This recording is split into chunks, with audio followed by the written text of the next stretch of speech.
Hello and welcome to the Dad and Buried podcast. As always, my name is Mike, aka Dad and Buried. Do I usually say Mike, aka Dad and Buried, or Dad and Buried, aka Mike? I Doesn't don't matter. know. No, Everybody I don't. knows who I am by now, Pete. It As doesn't matter. always, I like it This as always. this week, I'm here with my co-host Pete, fresh back from a couple of weeks off, wearing his Fresh Johnny back. Cash shirt and his hoodie. There And we we are ready. go. You know what? We're a couple of dads. One of us is on social media. One of us isn't. We both have children, We have right? 5 kids between us. Wow. From 5 kids the between us. I don't like Yeah. the sound of that. Just No, daunting. no. It means that we've had a deep relationship where you and I have engaged in child rearing Hey, for. man, we're almost at 100 episodes of this thing. I'd say it's a pretty deep relationship. There we go. There we go. Yeah. So last week, Mom and Barry joined me, and we did things parents wish they'd known about being parents before they had their first kid. So Mom and And Buried we is your wife. Your Yes, lovely Mama wife. Bear is my wife. Yes, follow her on Instagram. We had so Or many home. Whatever. comments on that. So many comments on that. We decided to split it into 2 episodes, and you are joining me for the second half of this I'm topic. talking part 2, everybody. And let me tell you, you said it yourself. You heard Mom and Buried last week. She really brought her A game together. We dominated the podcast sphere with Yep. our first episode of this topic. So now Yep. you know what? There's a lot of pressure for you. You know what? And what I always like to do is, like my dad always used to say, when there's a lot of pressure, just crumple up into a ball and start crying and maybe wet your pants. No one will mess with you. If you So crumble up and we'll start see. crying We'll on see this what happens. podcast, I think it'll go viral. So Okay. Good. I would not mind. I'm not saying I Ooh, want that not to not happen. too viral, Not too just viral. a little viral. What's funny is some of the there's one particular topic this week where I'm going to bring up an old reference from the podcast. I'm excited to bring up. We haven't talked about it in a while. Some of the OGs, 90s kids will remember. There's nothing to do with 90s kids. So people who listen to the early days of this podcast will remember. I'm hooked. I'm hooked. I can't You're wait excited for this to find out. this sort of what you're alluding to, because I also have no idea what you're talking about. Yes, well, you know what? I'm the I look consummate forward to it. professional. I'm springing it. It's a gotcha reference. I'm going to Okay. get you. It's not that exciting, okay? Not All to right. you. In fact, Okay. Cool. anyway, so we've had a couple of weeks off. We're back in action, ready to go. The weather's getting warmer. Yep. Do you like that? That's what happens every year. It's My good. my 5-year-old had his first Little League baseball game over the weekend. For Ah, some reason, there's a they handful shut of it down. weekends. There's a handful of weekends where there are Saturday and Sunday games. Like you'll have a game on Saturday and on Sunday. So this weekend we had one on Saturday and Sunday, but Sundays got rained out, which was perfect. Yeah. Saturday was just 3 hours of chaos with 5-year-olds not knowing how to run. Nobody, when they hit the ball, nobody runs. If they do run, they don't let go of the bat. They don't know where they're going. It's fun to watch the little kids. Now wait, is it baseball for both kids or just the No, 5-year-old? my 10-year-old did it for like He 3 hung or up his 4 years, cleats. He hung and then up. he was like, "I'm out." He's like, "I'm done." He hung up his cleats. So my 5-year-old would have done t-ball last year, but there was this thing called the COVID pandemic, so there was none of that. Oh. So the coach pitches to him this year. He had a pretty good time. There's practice. We have practice on Tuesdays. Okay. We need practice. I don't mind because he's had so little interaction. Being a 5-year-old, he doesn't go to the school. He has so little interaction with other kids that Right. this is good for him. He's not particularly good. None of them are, right? I could crush these kids. Like if it were me, they would not be able to touch my fastball. Let's be honest. Yeah. He got hit with the ball. He was playing shortstop, and somebody hit a grounder and it hit him in the stomach. He had like one of those delayed reactions. He was like, "What just happened? I don't know what happened." And then then the waterworks, as they say. Yeah. But it went pretty well. Did your kids? Is your youngest the Hobbit? Is he playing? We're doing. I've got my 10-year-old and my 6-year-old now. Both soccer. They're doing soccer. So Soccer, right? I remember. soccer season And the just 10-year-old, started. 10-year-old loves it and is great at soccer, right? She really enjoys it. Yeah, and it's great. It's great watching her. And then my 6-year-old. I don't think he understands what's going on. He's generally eating grass. That's what all the kids are like at this age. Yeah, I love it. Yeah. Even though we're playing on turf, he's eating it. So yeah, it's a long road, but yeah, we're happy to be there. So that's one thing I wish I knew, or many parents probably wish they knew before they became parents, because you're like excited, like, oh, I'm going to teach my kid, how to swing a bat and throw a ball. And then when you actually play, it's just hours of nothing. Yeah. You're like, swing a bat better. Yeah, I do yell a lot. I'm one of Come those on. Little League dads, especially for the 5-year-olds. I yell at other people's kids.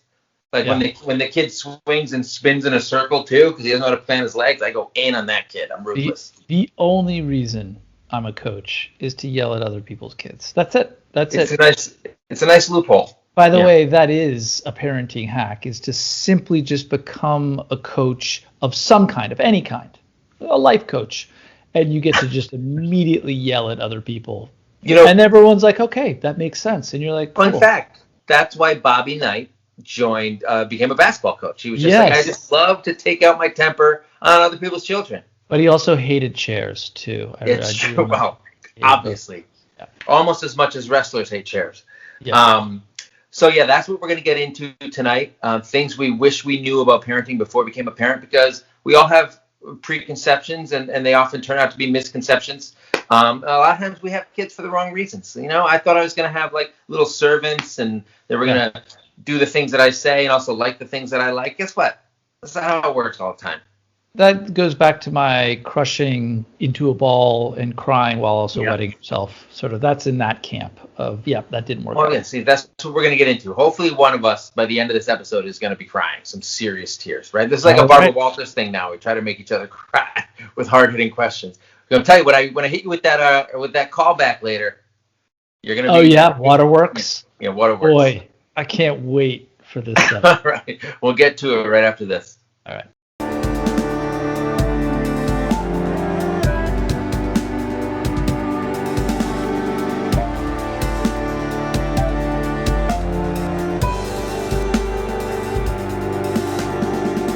All right, this week we're going to be doing part 2 of things we wish we'd known about parenting before we became parents. Mom and Barry and I crushed it last week. We handled a lot of the stuff. Now it's a cleanup duty for Pete. So far, it's going very poorly. So let's see if we can pick it up. Again, like we said, you're not gonna be able to match Heather, but what you can do is go the opposite way and cry, right?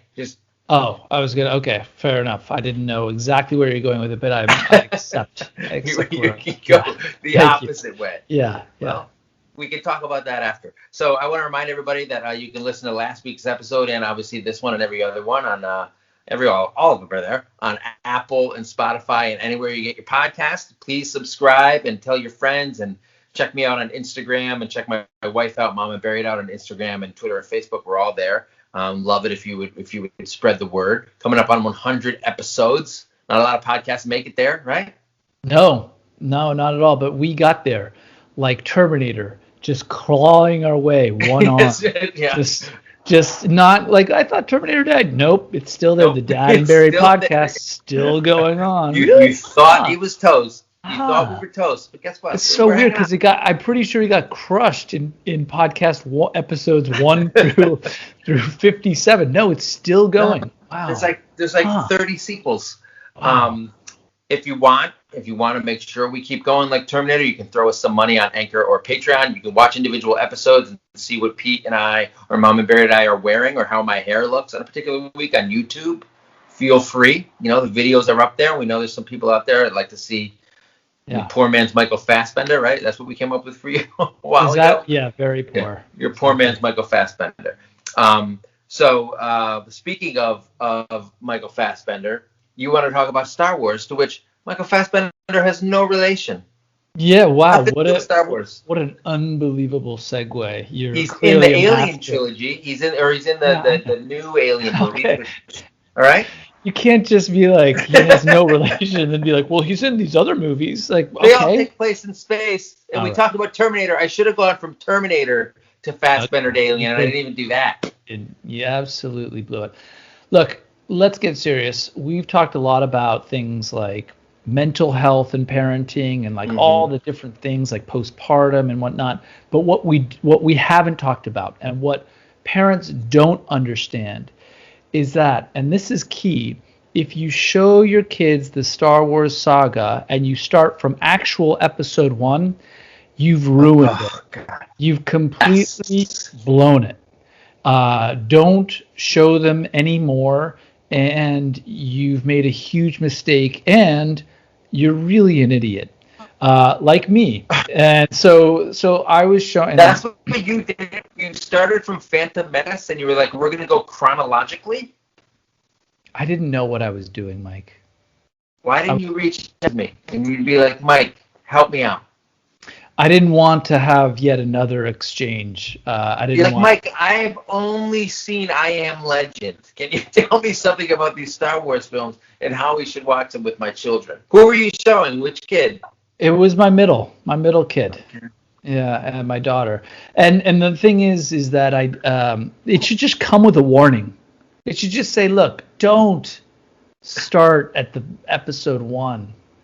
I mean, literally, by the time they come to A New Hope, I mean, like, my daughter's like, well, wait, okay, well, that they're brother and sister, so who cares? Like, It's spoiled, yeah. the whole thing. He's like, How many did you watch?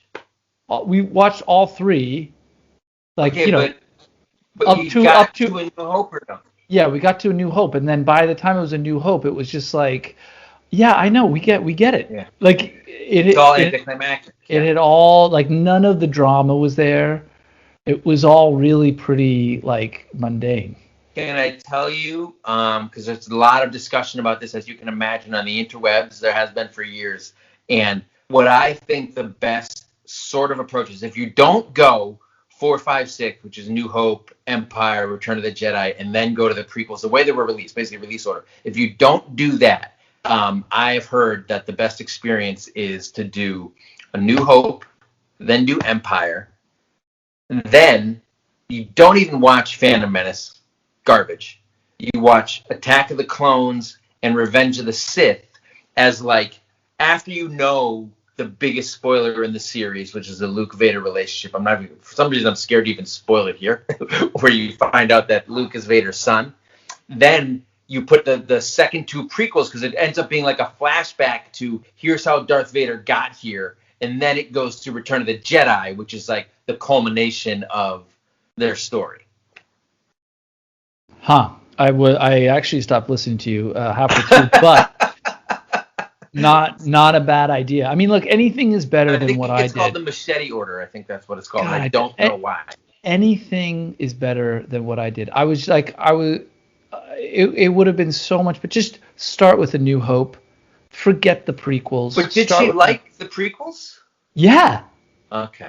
And it just completely ruined, like, it just all, like, so can you imagine what a fucking shitty parent I am? Because here's what I did. I just completely destroyed the Star Wars experience by taking the 3 arguably worst just movies ever made and showing those to my daughter, who liked them. And then by the time A New Hope came around, the main one, she was like, yeah, there was no drama. There was no suspense. Everything was on the table. It was like, oh, well, that's Vader. That's the dad. He's like, well, when does he tell him he's a dad yet?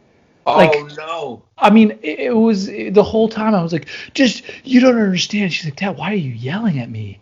And I go, you just don't understand. God damn it. I can't believe that immediately crumpled into a ball on the floor, started crying. I feel like there's no chance a kid who, like, from their generation, like my son's generation, I feel like once they've seen, like, the newfangled special effects that are in the new prequel, and then you try to go to the 1977 lo-fi version, they're just going to be like, what the fuck is this? You need to hook them with the story with the originals. Yes. And then they're dazzled by the prequels, all this shit. Yeah, and then let them get unbelievably disappointed with that last one where it was like, what was the last one where it was like, oh yeah, and the guy can walk on water. Oh, and I forgot to tell you, but there's like 1,000,000 Death Stars. God. It was not good. Oh. So there you go. Talking about things you wish you knew about parenting before you became a parent. You wish somebody had told you the machete order of Star Wars, which is the proper way to show your children Star Wars. Well, when you say told me, I wish they had texted it to me, because I don't want to hear the way you described it. That was too much. Hey, I didn't even like saying it, but it's true. It's true. All right. So that was a fun story about how you ruined just your kids' lives in a fun new way. Yeah. You thought you had a gimme. You're like, I can't wait to show Star Wars. Yeah, this is going to be good. And nope. Another bag of poo. So I think it's a good segue into our topic because the very first comment I have here is from Jamie Lynn Spears. It's not actually Jamie Lynn Spears. It's Jamie Lynn 1317. And she says she wished she had known that all the plans you have for your kids go to shit the second they're born. They do what they want. Your second kid, and then your second kid comes along and will demolish all the good parenting ideas you thought you won, that you thought you gleaned from your first kid, right? The point is that, as I said this last week, and I've said this a million times, there is no way to prepare for being a parent. I don't care how many books you read. I don't care how many kids you've even had. The only thing having extra kids does is make you care a little bit less. It makes you a little bit less anxious maybe about the newer kid because you're like, oh, this will be fine, that'll be fine. And I think every kid you have, you get more and more lax. You have 3. You barely even know the third kid's name. Listen, Greg or Jeff or whatever his name is, look, he's adorable. He's great. Not very good at soccer. Loves AstroTurf.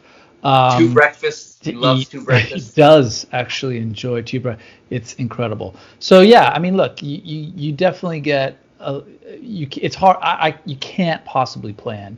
However, you can have ideas about what you think you want. But and that's half of it. I mean, look, as long as you're attentive, yes, you can do the best they can. Also, these kids they're their own entities. That's a big one, right? And you got to be willing to adjust your ideas, right? Like it's like Bill Parcells used to say, like he treated Lawrence Taylor differently from everybody else on the Giants because Lawrence Taylor is one of the best players of all time. Guess what? He gets slightly better treatment, or at least different treatment than the scrub. The left guard, right? So, exactly, because also he was just filming the movie. What is it? His movie? Any Given Sunday. God, Any Given Sunday. He was. That was long after he played for Parcells, but it was good. That's like the 5th movie you've seen. I love when you bust out a movie reference. I Am Legend, the Star Wars prequels. Yeah, and I Am Legend Any Given Sunday. All right. So the next thing, and this subtopic. Because I divided our main topic into subtopics. This one hits close to my heart because I'm a pioneer in this space. If I don't mind saying so myself. And then a bunch of people came in and said they wish they had known. I am a trailblazer. They said they wish they had known that it was okay to hate parenting. And then basically that's my whole mission, just letting people know. And it's just really an accident because I just like to talk about how I hate parenting, and people have decided if I do it, then it's okay for them to do it too, right? So now they feel good about it. Yeah. You know what? I'm a hero. I'm a hero is what I am.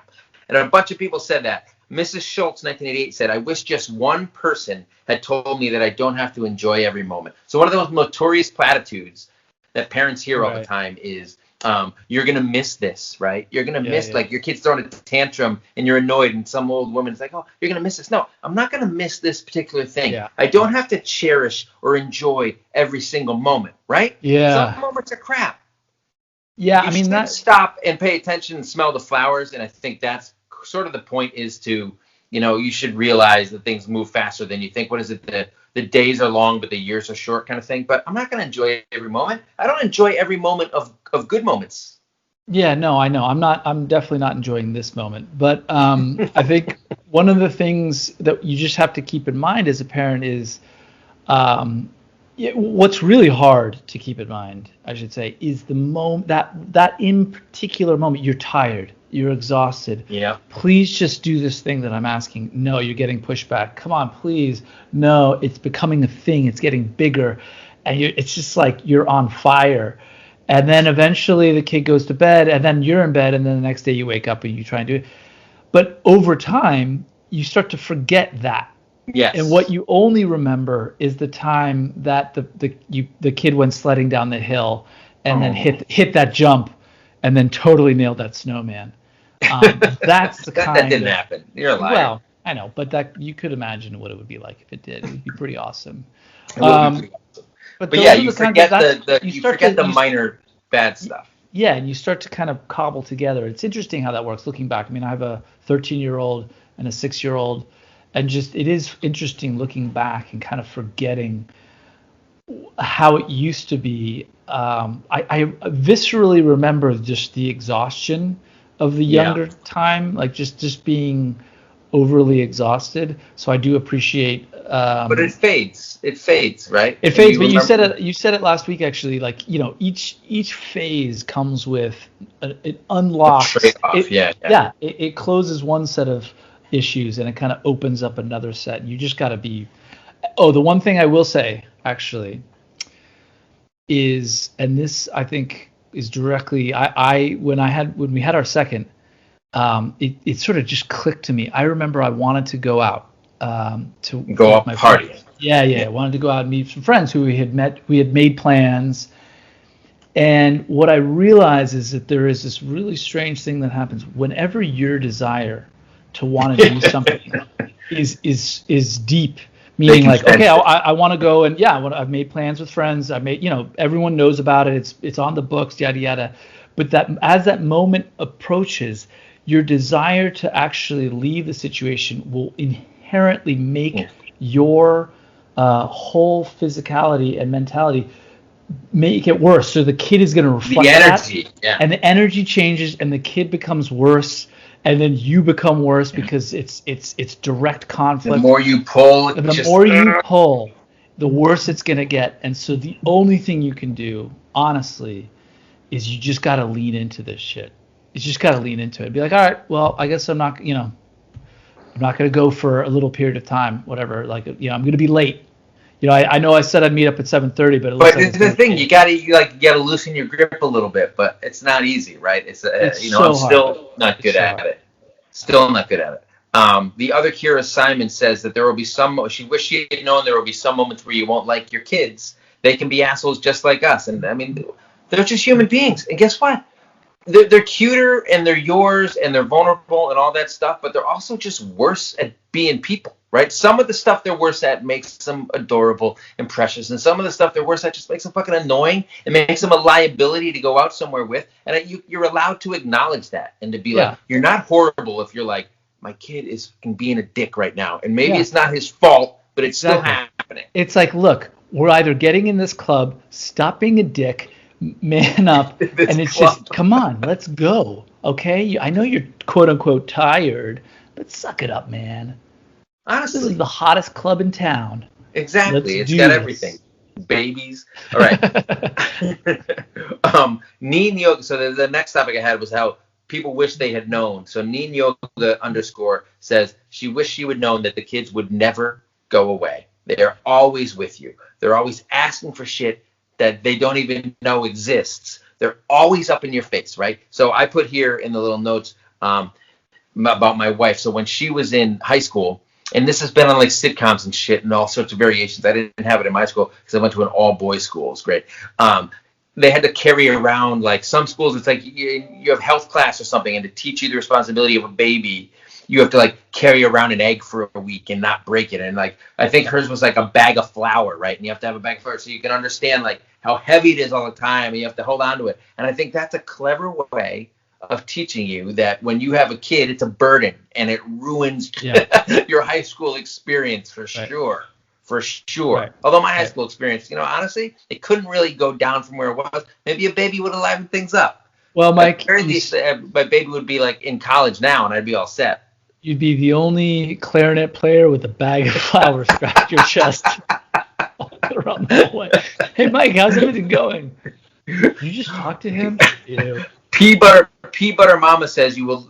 She wished she had known you will literally never go to the bathroom and not at least have someone try to talk to you. So I've gotten hugs when I've been on the toilet. Kids, they don't know anything about barriers or privacy or what's appropriate or inappropriate. So and I know moms, the moms on Instagram are always talking about how their kids will never leave them alone. They're always trying to get in the bathroom. One of the big jokes is that the dad will be out like on the sofa, or on his lounge chair, barca lounger, having a good time. And the kid, instead of asking him for a snack or can I have a snack, will go to the bathroom where mom is and ask her. That's one of the big raps that dads get. Guess what? If that happens, that's not dad's fault. That's the kid's fault. Yeah, that's the kid's fault. Because when they do come to dad, because they do, when I'm lying down, I go see your mom. She's using it. Exactly. Just make sure you whisper that so she can't hear it. But Dad, it's right there. Can you just pass me the toilet? No. Shh. Just go see mom. She's using the toilet right now. Go now. Go right now. Which toilet? The Don't upstairs. knock. Just go. Don't knock. All right. So this section is for you, right? So not entirely, but you have more kids than me. As we've said, the one way in life that you are superior to me is that you have 3 kids and I have 2. Yeah. Emma R. Dehan says she wished she had known that 2 kids is not just one more kid than 1 kid. It is infinitely more kids than having 1 kid. So going from 0 kids to 1 changes your life, blah, blah, blah. Going from 1 to 2, it blows up your life. Like all of a sudden you've got 2 kids. We have a kid at 10 and 5, and trying to manage their totally different schedules and interests is really hard. You have long said that going from 2 to 3 is not as big of a leap, correct? Well, Michael, thank you. Thank you very much for you have the floor. For passing it. Yeah. So I believe that going from 0 to having a kid is 100% change in your life. Yes. When you go to have that second kid, you're like, oh, okay, all right, I guess it's going to be like a 50% change. It's not. It's a 100% change from that 100%. You think you have no free time.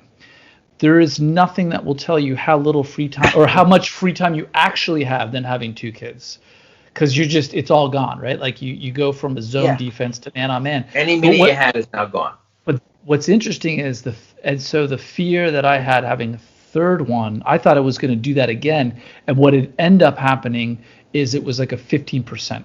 Mm-hmm. So it was like 200% leaps and then a 50, because you're going to the park anyway. It's 7:00 in the morning. So you're already up. Thought you were getting the smaller leap from 1 to 2. Yes. But you actually got that smaller leap from 2 to 3. From 2 to 3, because because here, at least for me, there were days that I would sleep in, and then my wife would get up and I would get up and then she would sleep in. That's all out the fucking window. The second you have 2 kids, the 2 kids, it's like you're both on, like or basically as a dad, like you're doing double duty, so you can give your wife a break for a little bit or whatever. What we're saying is, don't have more than 1 kid, but if you do, have more than 2, or have multiple wives. That's the other way to go. It's just have multiple wives. If we got any Utah listeners. Well, or if you just generally like to be wrong, and I do. So just if you really like to be wrong, just like stack up those wives, and there you go. They'll just be like exponentially. You thought wrong. You couldn't have been more wrong before? Get another wife. You'll realize. How many kids do you have? 3 plus a wife. Okay, well that's very wrong. But now I have 2 more wives. Okay, that's extraordinarily wrong. Yeah. So Sarah _J281 echoes that. She says having a second kid cuts your chances of sanity in half. She wished she had known that. They're never good at the same time, and that is really, really irritating, right? So and not just never good at the same time, right? So like they're never napping at the same time. They never want to watch the same thing. If one of them is eating dinner well, the other one won't. If one of them gets up, if one of them sleeps late, the other one gets up early. They just work in tandem to make sure that they're just destroying everything about your life. And I do think it does get a lot worse when you have 2. But the love my God. You know what also grows 100%? The amount of love in your heart. Yeah. The size of your heart. K. Slovak says that he wishes he or she knew that having them close in age isn't that great. They fight a lot. Larger age gaps are way better. Like I have a 5-year age gap. They fight a lot too. I don't know that makes that much. Unless it's 10 years where one is mature and one isn't. I don't think the age gap really can prevent the sibling rivalry. That's another really good point. If you're going to have multiple kids, wait at least 15 years. Okay? Just really get that babysitting care in there. You understand? So have 3 kids. Is it going to be gross? 15 years it's apart. Going to be gross. Yeah. It's going to be the most disgusting thing anyone's ever seen. But guess what? You'll be just fine because your 15-year-old kid is going to take care of that 0-year-old baby. What's the gross part? That someone is seeing you and realizing there's a 15-year-old and a 1-year-old, and they're like, "What is this family?" Yeah. Well, first of all, look at you. Come on, you've aged horribly, and you're just gonna be withered away, and there you are having another kid, and of course you're gonna be like, "Oh, I can't believe this sucks so much." So there you go. I just kind of laid it out for everybody. I like this. So have 3 kids, Yep. Have each of them 15 years apart. So you have a Yep. 30-year-old, a 15-year-old, and a 1-year-old. Yep. And make sure when the 30-year-old shows the younger kid Star Wars, he Yep. starts with A New Hope. You got to start with New Hope. I say it every time to my 30-year-old. You got to start with The New Hope. Don't show little Johnny fucking Phantom Menace, you dick. You idiot. All right, so a couple of quick categories here where people did not understand just the amount and the expense of things, right? So much food was a subtopic that I created because a lot of people were like, I did not realize how much food these kids were going to eat all the time. BTLALICKR, battle liquor. It's interesting. Says right, they sir. are constantly, all the time, and every second hungry. They always want some food, meal, fruit, snacks. I will say, my kids don't so much want meals, but they are always hungry for snacks. Yeah. Always. Yeah. All they want. Yeah, and you know why? It's because it's just there's delicious high fructose corn syrup in it, and which makes everything taste amazing. I agree. I'm lucky enough to only have I can tell that Blatt liquor has sons and has boys, because my daughters eat, when I say 1 pea at a time, it's like, I mean, like avian, like little avian birds, like just the slightest, daintiest amount of food. But your little hobbit. He's making up for it. Finally, we have somewhere for the food to go before it goes bad. We just give it to the old garbage all the disposal food that your daughters were wasting. He exactly. He's like, another stick of butter. Yum. Does he eat dog food? Because M. Plahuta 0614 says that she wished she had known that kids like dog food more than human food. Is that true? Do kids like dog food more than human food? Let's see. I don't know. I feel like we're on the set of Saw 5 on this one. I don't really know. Maybe. Have you ever eaten a milk bone? Yes. Have you ever tasted one? What is that? A dog treat? No. Yeah. It's a dog bone. When I was a little kid, we had a dog, and me and my brother sometimes would take a bite or two. It's real food. It's probably better for you than like a hot dog, which is rat entrails, right? Yeah. Low bar. Anyway, I don't know that I'm going to say that. I don't know that I would file that under like every parent wishes they knew kids preferred dog food to human food. But, I hope you're doing okay with that input. Yeah. Is everything okay? Listen, reach out to people more often. So is dog food more expensive than human food? Because the next complaint is that these people didn't know how expensive kids were. Depends if you're getting Caesars or Caesars dog food. Is that the kind of dog I don't food? know. I don't have a pet, but I'm just thinking of like expensive dog food advertisements that I've been watching. So a handful of people complained about how they wish they had known how expensive children were. And I think before I had kids, when I think of like expense, I would think of like, oh, college is going to cost a lot of money, that kind of stuff. I don't know that I thought a lot about even like if they're not breastfeeding, if they're on formula, right? Like that can get really expensive. Diapers it's really rewarding when you're done with diapers. Like if you have multiple kids and you're finally all done, because diapers get really expensive. And then if you have little hobbits in your family who eat multiple breakfasts, food can get really, really expensive. But Sarah Kate NY potentially says that it's the childcare that is really expensive for her, and also really stressful to manage the time. If you have so. The big thing in New York, and I'm sure in other big cities and other places, are if both of the parents work, one of the kids has to be, if they're not in school, it has to be in daycare. Then you have to decide, is this one of those salaries, so whoever makes the least money in your family, does that offset the cost of daycare, or does it make more sense to stay at home and not spend the money? Are you going to save money if you don't pay for daycare because you don't make enough money to cover daycare? Like my wife and I have gone through this. And there's been times where she was just like, I would rather be home. And it was like, really doesn't make a difference. You're not making enough money to like make that much of a difference. So, have some bonding time with the kid. Did you guys ever discuss that? Yeah. I wouldn't put it as callously as that, Mike. It sounds like you've got some real problems. You need to really just kind of iron out with the missus. We do. Why do you think she's not on this week? No, I mean, It is a very good point. It's also yeah. I mean, that's it. It's super frank. You gotta come and just figure out what you're gonna do with childcare. That is really expensive. Anything to do with any kind of camp is Oh God, expensive. don't even talk about camp. Unless, well, let's just say this: if you're in an urban area, my Hmm. brother's in the suburbs, where I think a sailing camp was something where he said it was $15. I was like, wow, per camp per day. He's like, no, I mean, for 30 weeks or whatever the fuck it was. And I was like, Yeah, and after I got up, because I had passed out, I was able to punch him out. to punch your brother out. Yeah, Yeah, just because that's how I operate. not a big enough age gap for you guys to avoid the fisticuffs, right? No, If no, there's 15 perfect. years in between, it would have been. Yes, exactly.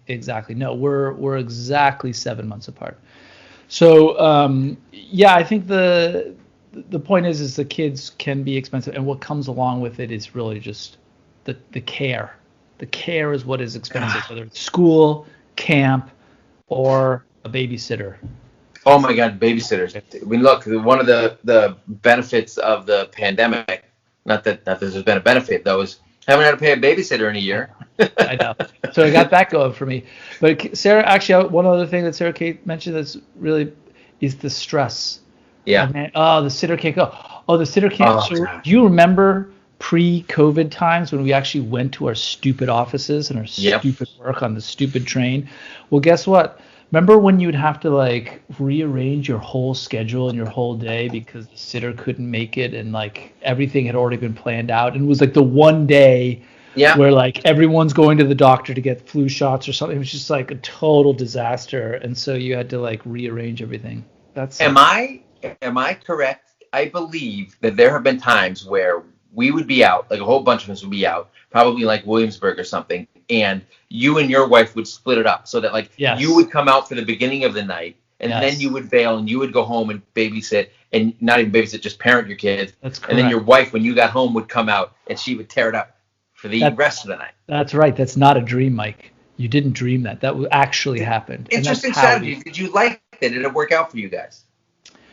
Yeah, that was a very. It was a very easy, flexible way of going out. So you would have. So the way it would work, and it kind of worked in both favors. So it was even enough where you wouldn't mind one or the other. So Yeah. you would either take the bath through bed Uh-huh. scene while the other person was out, and then swap, and then of course you're just super ready to like party once you've left the bath and bed Of scene, ready to go course. out, and then of course you can stay out as late as you want versus the person who's like, oh, I'm going to come home to I've got a Yeah. nice little buzz on, I'm going to come home to a nice quiet like Yeah. But you're home. going straight from like happy hour, like straight from the office right out. You don't go home. They handle everything else.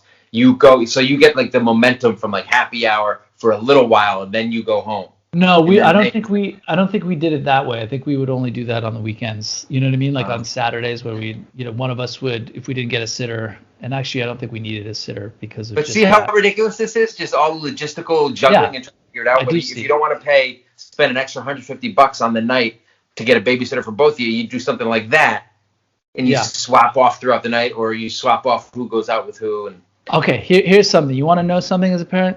The best thing we've ever done, my wife and I have ever done in terms of babysitting was the Sunday at 3 p.m. yeah, you The said this before. Sunday at 3 p.m. babysitter. So just think about this. You get a babysitter for Sunday at 3 p.m. You and your wife go out. The babysitter does dinner, bed, and bath, and you come home at like 8 o'clock. So you're out from Nothing left to three. do. Chill out at home. Yeah. You've got it. You're all cocktailed up.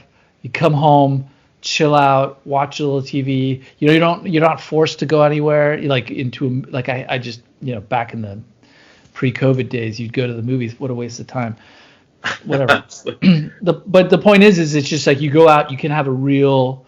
It feels so much longer because you Would have. you ever get caught up in it and be like, end up staying out to 11 and doing the whole thing and be like, we're just riding this high and not go Not on home? not on, not on Sundays. No. How many And work? You're very responsible. not just that, but like, who wants to stay out till 11? Jesus, Mike. God, We're in our give me a 40s. break. An old So man. another thing people talk about being expensive is all the stuff that you have to buy, whether it's the gear. A couple people warned against buying trendy, expensive baby products. I think we've all, especially at the beginning, you try to buy like the miracle product, and then you turn out, your kid prefers to like actually go for a ride in the car, or for you to just walk around rather than buy like the expensive swingy thing that has different vibration settings and all that shit. Not just that, but takes up like your entire living room. Oh You know my what I mean? God, yeah, it takes up all. Well, look, this is the thing. Cavemen didn't have those kinds of things, and their Yeah, kids are fine. exactly. I mean, yes, their child mortality rate was at an 80%, but who gives a shit? Neither here nor there. Did you see their living rooms? Unbelievably immaculate. I mean, So, yes, there was a lot of blood and fur and stuff, but other than that, it was awful. From all the so that's animals that they hunted. the next subtopic was how much like people wish they had known how much stuff they were going to have, right? So Whit Lynchen says that he or she wishes she had known how many bags you're constantly carrying when leaving the house, how much stuff you have. We were watching a movie the other night, and in the movie, it's a comedy, and it was Look Who's Talking, where Bruce Willis is the voice of the baby, and Kirstie Alley. They're showing a montage of like how hectic having a newborn is. And at one point, she's like leaving her apartment and she's carrying all sorts of shit because she's bringing a baby somewhere. And my son just goes, "Is she moving?" And Mama Bear and I thought that was so funny because that's what it looks like. Every time you go anywhere, when you have a baby or a toddler, you have contingency plans for everything: snacks, change of clothes, extra diapers, bottle, all this stuff. You have multiple bags, you pack and play, you got strollers.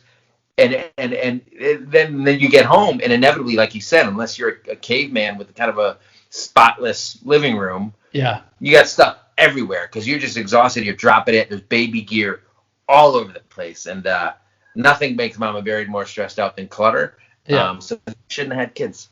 Yeah, there we go. So that's on her. That's a huge life lesson that she's now learned. So I've been to your house.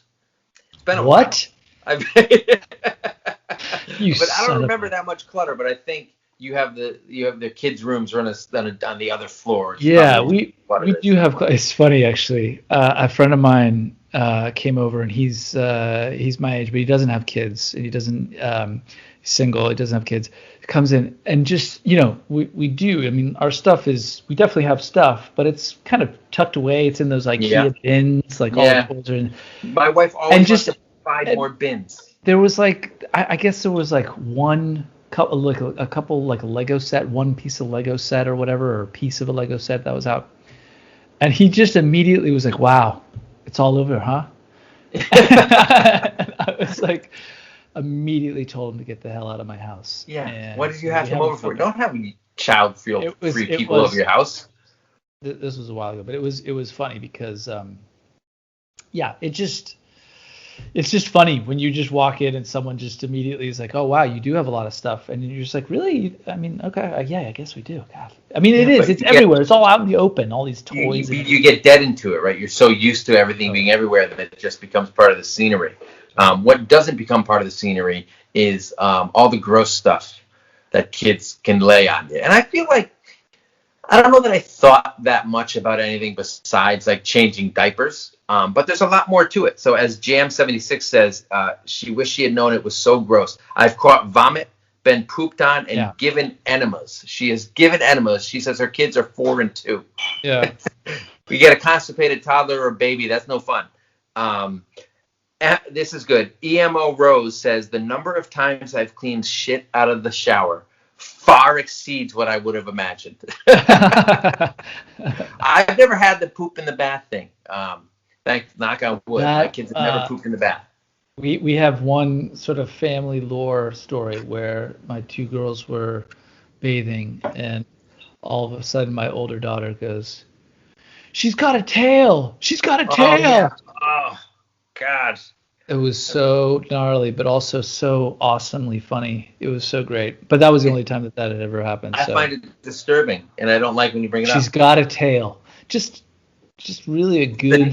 She's the next step in human evolution. She's like an X-Men. Exactly. A poop tail.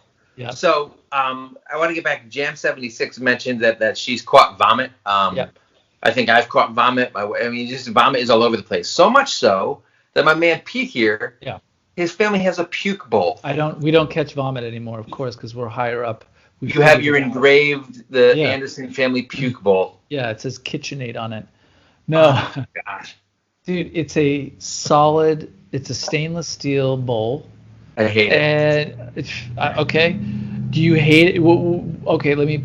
Use a trash can. Do you hate it more or less than puke in the fibers of a rug or on a sheet or having to turn out... a trash can? Or you use a bowl that next weekend you use... A trash can that you can't... popcorn. Okay, so a trash can that you or can't... Or you use the popcorn essentially bowl. Not only disinfect, but then also run in the dishwasher. You can't do that with a trash can. You don't know what I do with my trash can.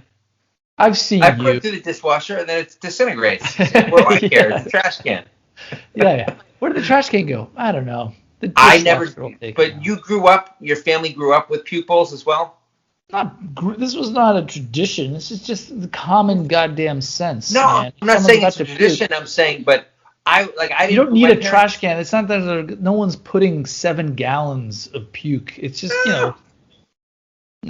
you just need a bowl. You just need a bowl. I don't like the idea. And then plus you can sleep. So rather than putting a gross ass garbage can in your kid's bed and be like, here, puke in this, Junior, with like all sorts of gross shit in the bed. Well, guess what you can do? Guess what you can do with the puke bowl is you can literally put it next to them. They can. But what if they roll over and bump it and it sloshes and spills? It's empty when they're sleeping next to it, okay, dude? And then if they get, what they then generally do is they'll get up, puke, and then they'll bring it to you like some kind of offering in the middle of the night. Like a bird, like a cat that killed a bird and wants to impress you. Do you know how many times, and every parent knows this, when the kid comes in and goes, Mom, Dad, I got sick, and you're like, oh, and the second you just bolt, like it doesn't, you can be dead asleep. You just hear the words, I got sick or I threw up. It's like a shot of adrenaline in the heart. Get out of the house. You're like, I'm out of here. Yeah. You're up. And then to see your kid standing there with a bowl and it's just all there. And you're like, it's like, you're like, thank you for thank you. Because you just dump it in the toilet, rinse it out, and you're good to go. And then you're done. Back to bed, little one. Exactly. No more sheets. Puke bowl. You don't have to do sheets. In the middle of the night with sheets and pajamas. Come on, man. I don't like the idea of having... I don't even know who you are anymore. Dedicated utensil that I store somewhere. Like, oh, don't eat out of that. That's the puke bowl. Has been puked in 700 that's the beauty. Times. That's the beauty. Remember when you came over and you had that salad? Well, it was the best salad I ever had. Puke bowl. All right. So I thought this was funny because I've talked about this from sometime. These next couple. So Mama Sure says that she wished she had known that how boring being home all day with a baby can be. And I've been a stay-at-home dad, and it was not my favorite thing in the world. It is so boring, and I agree 100%. PJ Stelmch, Stelmch, says the same thing. I wish I'd known how boring it is. Now, this was one of my arguments last week where when they're really little, they're cute, and the challenges are more inconveniences, hopefully, if you have a healthy baby, than an older kid, right? But the rewards get bigger too, right? So babies are sort of boring. You can stare at a baby and he giggles and coos, and hopefully he goes to sleep.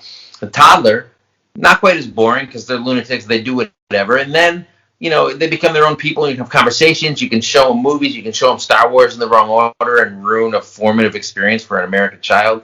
But I think it gets less boring sometimes to a fault because the stress and the problems they have can be tricky. But like being at home and caring for little children all day, I think can be really, really, I'm sure, very, very rewarding for a lot of people, but pretty boring. Would you agree? Yeah. Yeah, I would. I think it is. Yes. I mean, it comes with its own challenges. I haven't done it. Also, I'll just kind of put it out there. Obviously, my wife was saying that as well. Like, yeah, it's horribly boring, especially when you kind of get the routine of it. You get it, and then it's like, okay, and it's what was that comment earlier, where there's a certain point at which you're like, when you're a new parent and you're like, oh, this is amazing. You're 3 months in, or maybe you're 4 months in. You're like, you know what? I think we're getting the hang of it. Yeah. And then you look up and you're like, wait, but this is like, can I go home now? Like, did I think I won the prize? Am I done? And it's like, no. It just, you keep doing it. But how much longer? Forever. And you just take that baby, that little baby, and you just got it. But that's where other moms come into it, or other parent givers, where you go and you basically go over to someone's house and you hang out back when pre-COVID times, and you would just drink a box of wine. Parenting takes the village, right? It does. Yeah. I mean, but yeah, I think one of the things we talked about last week when my wife was on was that, like, also you can kind of forget the things you used to do for yourself, the identity you had, like for moms and dads who stay home all day with their kids. You start to be like, who am I? What is my purpose? Is it to clean up puke? Now I've had a puke bowl, then I wouldn't have to clean up shit. I just dumped that into the toilet. There you go. So Nick Davis wants to let everyone to know how annoying kids can be. And believe me, you don't have to tell me and Pete. We are well aware. But Nick Davis, 27, said he wished he had known how much your kids could just be fucking annoying. You expect this little baby who cries, eats, and shits all day, and is just going to be a wonderful little human forever.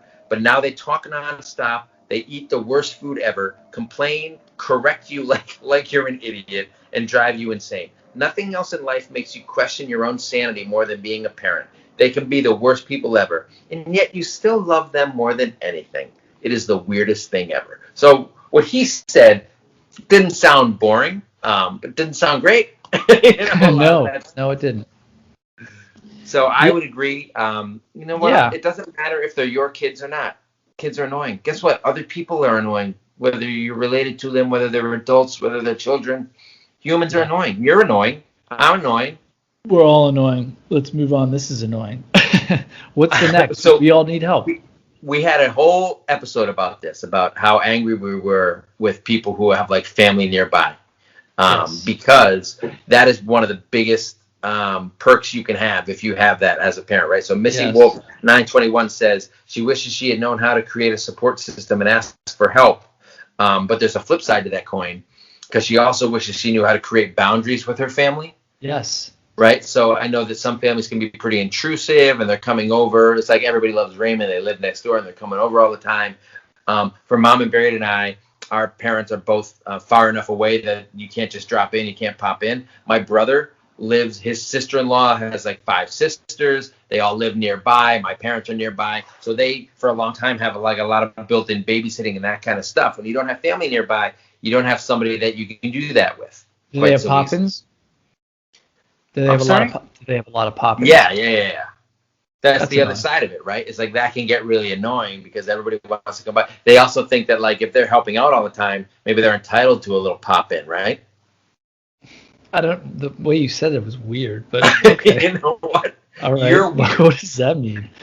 I'm entitled to a little pop-in. You know what I mean? Look, that's between my brother and his sister-in-law. Yeah. Okay. Crochet Zombie Design says that she wishes she knew how to ask for help. Whether you're asking your spouse, your mom, your cousin, whoever, you need to be sane and healthy to be able to take care of your kid. And your spouse, this doesn't bother me, but a lot of people, she wishes people would stop saying that your spouse babysits your kid. Guess what? Your spouse isn't there to babysit the kid. They help make the little fucker. They can help take care of it. So she's saying she wishes she had known, or wishes more parents would know to ask for help, even sometimes from their own spouse. How often do you ask your spouse for help? How often do I ask my spouse for help?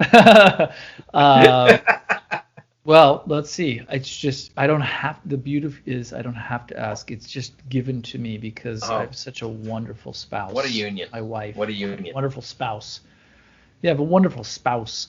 Yeah, I mean, I think as dads in 2021, and it's all about this is a shared experience. That's the real difference between being a dad these days in our generation versus being a dad in my dad's generation, right? Yeah. Like I remember when so we have, I would say, one of the oldest, we had the first kid in our friend group, or one of the people that have the first kids in our friend group. Yeah, you have a 13-year-old. And, yeah. And at the time she wasn't 13 though. keep that in mind. So it was a very complicated situation. But I remember we brought her around to a party, actually. So this is everyone's like partying and like basically late 20s hanging out. And my friend's dad was there, and he goes, I've changed more than just a few diapers in my time. Yeah. And I was like, as if like I had just met like Michelangelo, the enlightened Renaissance man. And at one point, both it was like, okay, no, I get that. But also, it was interesting because he was trying to connect and say, look, I helped. I changed more than a few times. If I said I changed more than a few times, that's not even like, I can't even think like that, because that's all. Not a drop in the bucket. Yeah, it's not a drop. It's just like that. You just take care of the kid. You do whatever needs to do. What you need to do. He was like, I changed a few times. You're like, yeah, no shit. You have kids. Yeah, well, exactly. And I think what's really changed now, especially,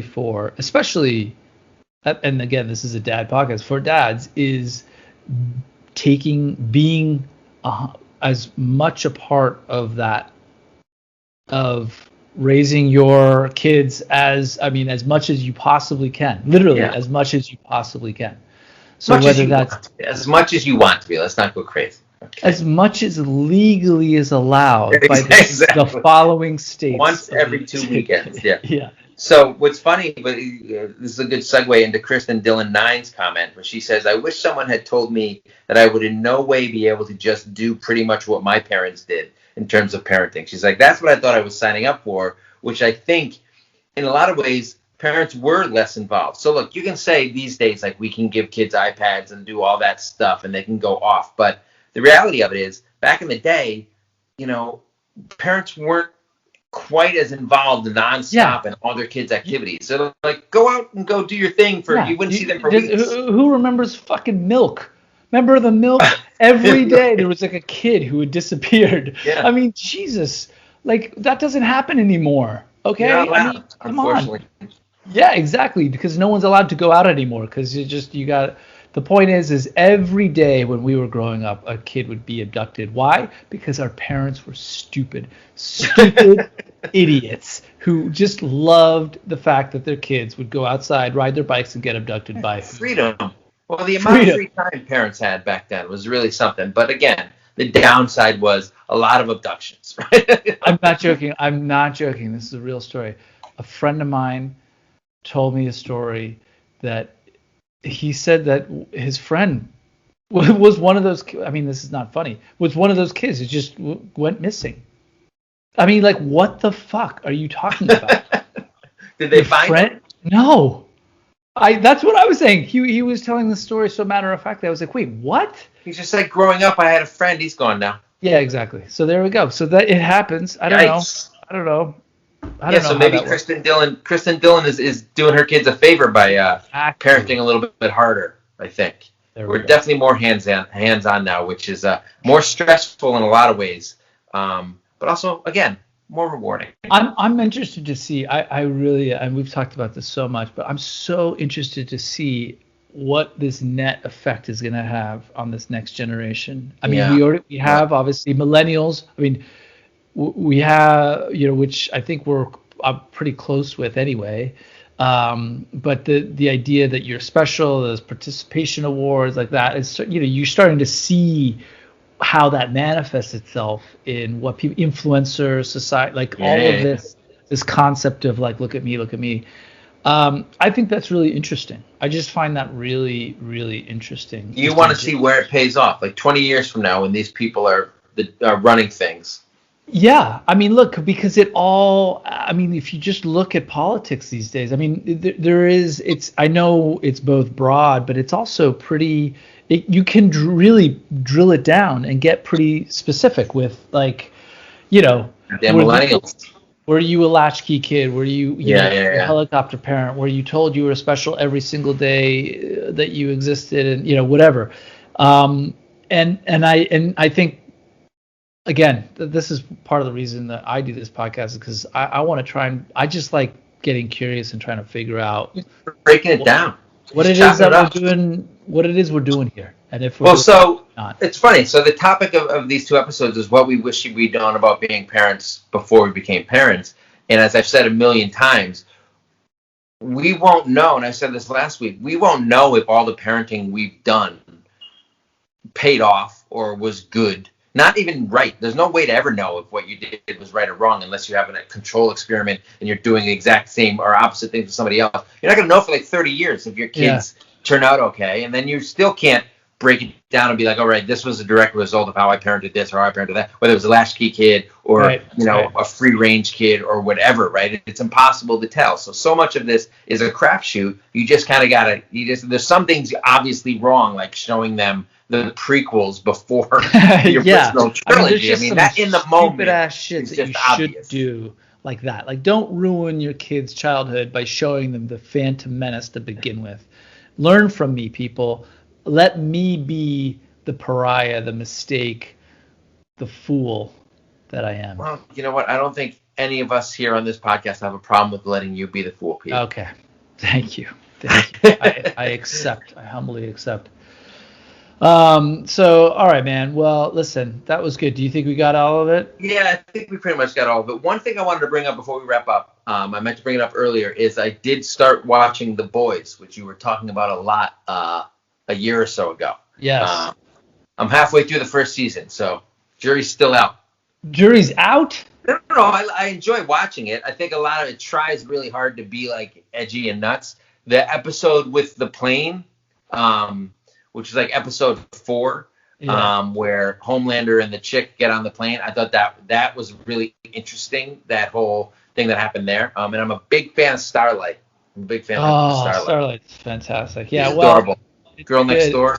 It's good. It gets even better. So I've heard season 2 is really good, so I'm excited. So I just wanted to let you know that, you know what, hey, this may be the first time ever that you've recommended a piece of pop culture or saw something before me, and I'm checking it out. Yeah. Well, you know what, Mike? I thought, like, you sitting home watching all the TV that you do, eventually I'd find something on this wide world of internet. I was going to get to it eventually just during a pandemic, so maybe it wasn't even your recommendation. I shouldn't have even brought it up. Exactly. You made a huge mistake in doing that. So we are coming up on 100 episodes. Yes. It's been a hell of a journey. We don't know what we're going to do. I'm probably going to put out some kind of call for questions if anybody has questions for you and I, or for my wife as well about about why on earth you would show somebody the prequels first, or why someone would marry me, that kind of stuff. So what is this? This is 98. So that's just 2 episodes away. Ooh, we're getting close, guys. We are getting close. I can't believe we've come this far. And you guys hear that? That's the scraping metal hand of this podcast. Exactly. Crawling along the floor. And you know what? Crawling along through a pandemic and still making it work. We haven't seen each other in person. We haven't. I'm just going to say, and I also want to just say, look, the audio has not always been great, and it has been problematic, but that's just how we're living our lives these days. Yeah, get off our backs, basically. Yeah. Well, actually, I mean, that's me to me, because I just unless you have given us money through Patreon, shut up. Just kidding. I'm just kidding, people. If you want us to improve the audio quality, throw some coin at us. Jeez. Oh, there we go. That's the thing I wish I had known about starting a parenting podcast, was how expensive and time consuming it could be. But you know what? Rewarding, Pete.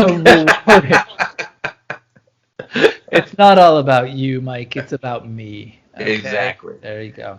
All right. We will be back in some incarnation next week. Thanks for listening. Thank you, everybody. Thank you so much. See you next time.